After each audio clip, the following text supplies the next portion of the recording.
Hey, this is Author Robinson Jr. I'm the creator of PowerfulInterviews.com. I am the creator of AudioSecretsTrainingEvent.com. I want to welcome each and every one of you to this powerful video. In this video, you're going to experience life-changing information that you will not find anywhere else. I have secured an incredible interview with a great friend of mine, international speaker, best-selling author, the beautiful Allison Maslan. Allison Maslan is the author of Blast Off. Allison Maslan is a seminar leader, and she conducts her own seminars from all over the world. So in this interview, you're going to hear exclusively how Allison Maslan built 10 successful companies, and she did it as being a single mom. Allison Maslan also breaks down layman's terms how she became a multi-millionaire throughout the years, and she also talked about her failures as well. Allison Maslan also breaks down layman's terms how she built a successful global business mentoring company and much, much more. And also, Allison Maslan breaks down layman's terms about how she is the creator of 8 successful secrets for entrepreneurs and much, much more. So remember, this is not bullshit information. The correct information will change your situation. Wealthy people take advice from other wealthy people.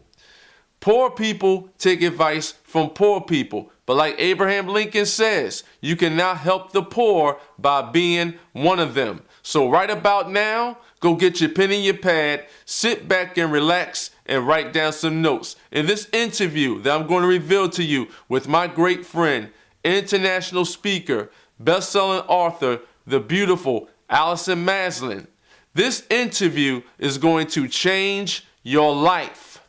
So check it out. Today, I have a wonderful person on the call, and she's a great friend of mine. Her name is Allison Maslan. And for those that don't know Allison, let me explain to each and every one of you about this incredible, powerful woman. Allison Maslan is the CEO of Blast Off, a global business mentoring company, was recently named one of the top women entrepreneurs who inspire by Self-Made Magazine. #1 best-selling author of Blast Off, the surefire success plan to launch your dreams into reality. Allison built 10 successful companies starting out as a single mom. Her client list has included Ben & Jerry's, Supercuts, Merrill Lynch, and Allstate, although her passion is mentoring business owners like yourself to grow a high-revenue business and a passionate life. She's been featured on ABC, CBS, NBC, and Fox News across the U.S., and recently interviewed in Success Magazine. And that is an awesome, impressive resume. Without further ado, I'd like to welcome the one, the only, the beautiful Allison Maslan to the show. Hi, Arthur. Thank you so much for having me. I'm excited to be here. Well, I appreciate you, and I'd like to thank you for taking time out of your busy schedule to educate me and the listeners worldwide about your powerful book, Blast Off. I gladly appreciate it. Well, good. Well, let's get started. Lots of wonderful inspiration and strategy to share today. To everyone that's listening on this show, I highly recommend go and get your pen and your pad right now. My great friend Allison Maslan is going to break down layman's terms about her powerful book, and we're definitely going to talk about wealth building principles. Is that correct, Allison? Yes, definitely. Now, what I'd like to know, and can you explain to the listeners in layman's terms, who is the beautiful Allison Maslan? How long have you been in your powerful industry, and what is your expertise? Okay, that's a loaded question. Who am I? Well, I have been an entrepreneur, Arthur, since I was very young. I grew up in a very entrepreneurial family. My father grew one store, which was my grandfather had a clothing store in Kansas City, and then my father grew it to a big chain of 50 stores while I was growing up. And so I had this amazing example of someone that had such passion for his dream and his work, and I thought, you know what, I want to do that. And so when I was 19, I opened my first business, which was actually writing poetry. Wow. For people, for birthdays and anniversaries, and I thought, well, this is cool. I'm doing something I love, and I'm making money at it. And so through lots of trials and tribulations, of course, as we grow up and learn, and I think those challenges are very important. That's what makes us strong. You know, I've gone on to build 10 companies and all different industries because I love creating new things and bringing them to fruition. And so that's been my whole life, is really being a business owner. I haven't ever worked for anybody else except for like 2 weeks. I was not very good at people telling me what to do. You know, I've learned that it's really up to us to create success. We can't depend on other people. And there are no limits, Arthur. I truly believe that. And in fact, I was on the call with a client this morning. And, you know, when you're in a stuck situation, you've just got to get out there and create the opportunities. And so that's really what I love doing. I love helping people break down those barriers, create a whole new path, and walk them through step by step to make it happen. So pretty much when you was young, you pretty much followed a blueprint that your father had instilled in you ever since you was young. Yes, I mean, you know, I wouldn't say my father said, okay, you have to do this and then you have to do this. I had to actually create that blueprint. But what I learned from my dad was that, you know, if you really want something, it's up to you. There are no limits, you know. I remember being in the car with him when I was about 12 years old, and he said, you know, Allie, do you know how to start a business?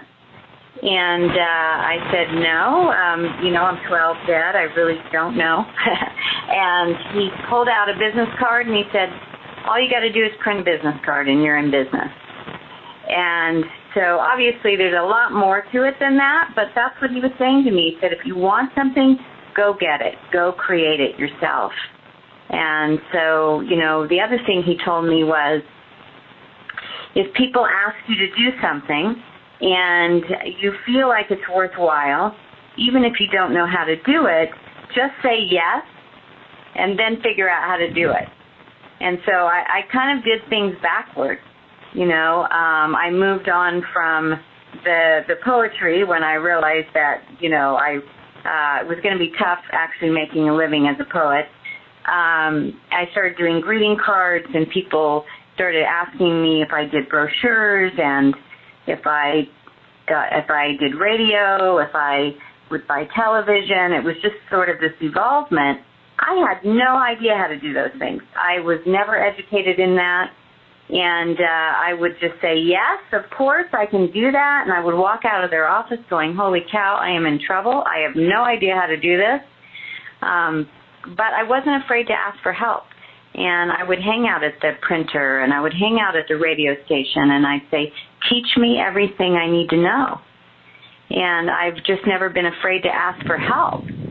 So that's how I learned, really, by asking people and having amazing mentors from a young age. And so by the time I was 25, I had this big full-service advertising and public relations firm. And honestly, it had no education in it whatsoever. I just was willing to go out there and make it happen and figure it out along the way. Now, you build 10 successful companies, and you are an international speaker. You are known all over the world. And you have to have an idea and a willingness to sell it. And I say that ideas are the real capital of real wealth. What is the best advice that you have ever received? The best advice that I have ever received is to put your head towards your dream and walk towards it every single day and never let anyone tell you that it can't be done. And, you know, when I was, I went through a rough period in my life in my early 30s. I was making a lot of money, Arthur. I was very successful, but I wasn't happy. I had no life. I was working night and day. And my daughter was little then, and I was in an unhappy marriage, and I ended up having a terrible car accident. And it was a big wake-up call for me where I thought, you know what, I can't do this anymore. I need to take ownership of my life. And so I decided at that point to walk away from this successful business and become a homeopathic physician, because I had experience with homeopathy, and it was life-changing for me. Well, my family and friends and colleagues thought I was crazy. Like, you're really going to walk away from this successful business and you're going to become a homeopath? What the heck is that, you know? And I had people tell me I was going to fail. And so that's where, you know, when you go set out on your dream, people are going to try to knock you down. And not because they are trying to be mean, but they have a lot of their own fear, and they're going to project it on you. So it's important that when you have something that you really want to claim, that you want to create, you have to keep your eye focused on the dream, and you really have to almost have blinders on, where you just shut out all of that negativity and stay focused on the dream. You said people will have a tendency to put fear into your mindset, false evidence appearing real. And I know that you are dominating the social media platform. I see you have a big following on Facebook. And I know that a couple of years back, Google bought YouTube for $1.6 billion, so video is hot right now. How important it is for authors, speakers, entrepreneurs to use video, and should entrepreneurs and business owners use video to expand their brand?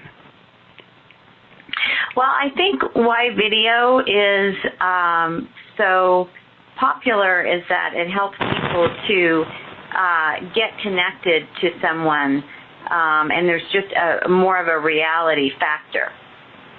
And I think we're in the age, ever since reality TV came on the scene, that has been so popular. People want to know the person behind the brand.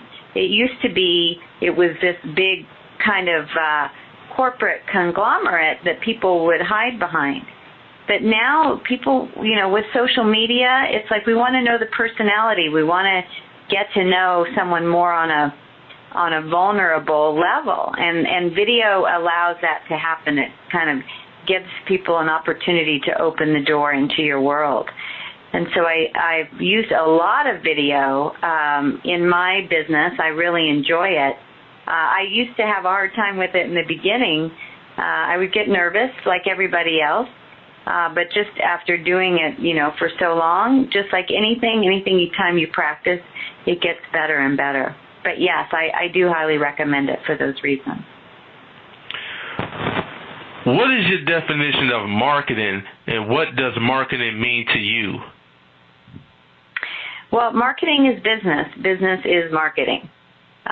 Without marketing, you have no business.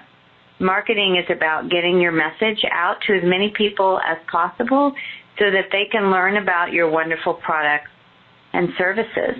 And so in the work that I do, we focus a lot on marketing and help people to shift their mindset around it and be as creative as possible to, you know, share the message of their work.